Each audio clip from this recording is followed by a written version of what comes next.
Karl Marx. Just saying the name can start an argument.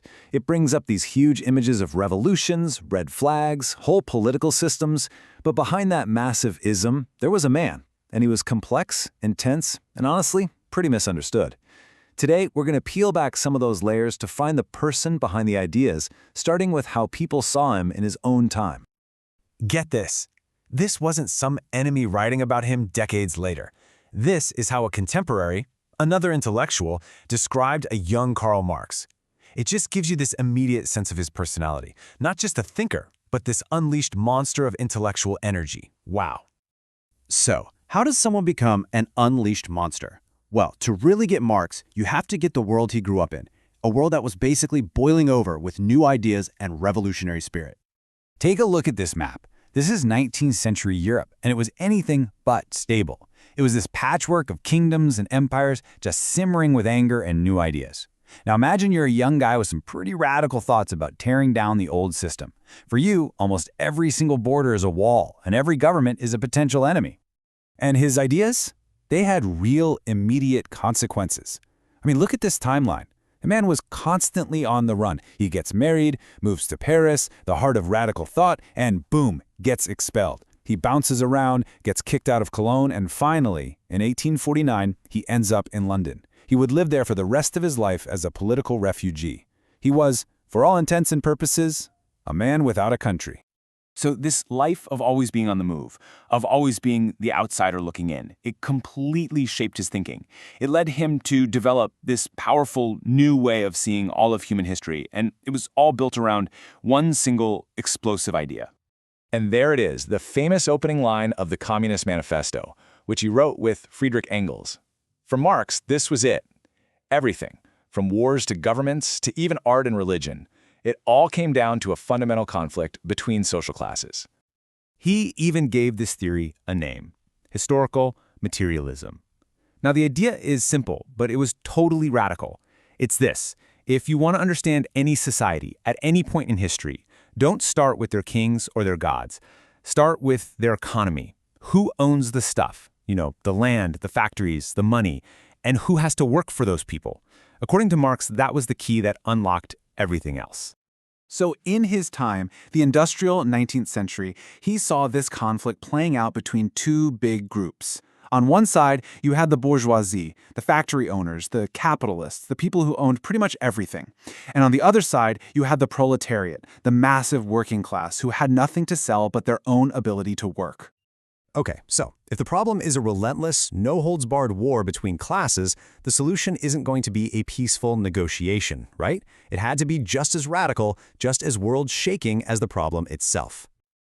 And Marx didn't just call for a revolution. He actually laid out what he saw as its inevitable historical stages. It would start with the workers developing class consciousness, basically waking up and realizing, hey, we're all in this together and we're being exploited. That would lead to a violent revolution, which would set up a temporary state he called the dictatorship of the proletariat. Its job? To abolish private property, centralize everything, and pave the way for the final stage. And that final stage was communism, a society with no state, no classes, where all those old conflicts just don't exist anymore. So this is super important. The violence and the dictatorship were never meant to be the end goal. For Marx, they were the necessary, messy, transitional phase you had to go through to reach this ultimate vision of total freedom. But here's the great, almost unbelievable irony. While Marx is writing about these grand, sweeping historical forces and future utopias, his own day-to-day life was just a desperate, grinding struggle for survival.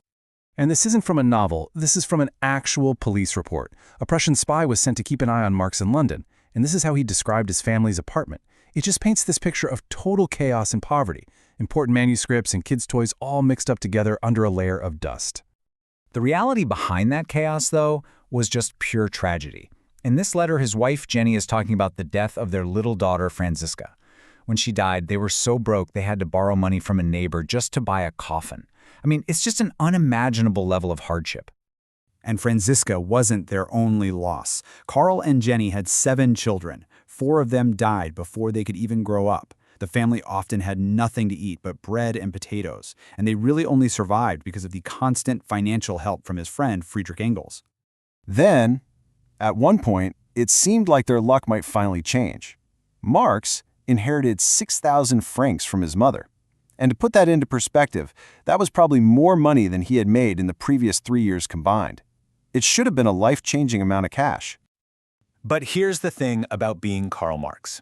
Even this deeply personal thing was political. The police didn't see a father trying to feed his family. No, they immediately suspected he was using the money to buy weapons to arm revolutionaries. For him, there was just no escape from politics. So this is the central puzzle we're left with, right? On one hand, you have the theorist whose ideas would inspire movements that reshaped the entire globe. And on the other, you have a man who could barely afford medicine for his sick children. His closest friend and collaborator, Friedrich Engels, never had a single doubt about his importance. Engels was a brilliant thinker in his own right, but he was always clear. He was talented, but Marx was a genius. He said the whole theory rightly has his name on it because his contribution was just that essential. And you really can't argue with their impact. Together, they created what they called scientific socialism, a powerful critique of capitalism and a way of analyzing the world that completely changed sociology, history, and economics forever. Which brings us right back to our final question. When we think of Marxism today, we think of massive states, armies, ideologies that have affected billions of people. But how do we square all of that, those huge, world-changing forces, with the image of the man himself, a devoted but dirt-poor father scribbling away in a dusty London apartment, grieving for his children? That, right there, is the enduring paradox of Karl Marx.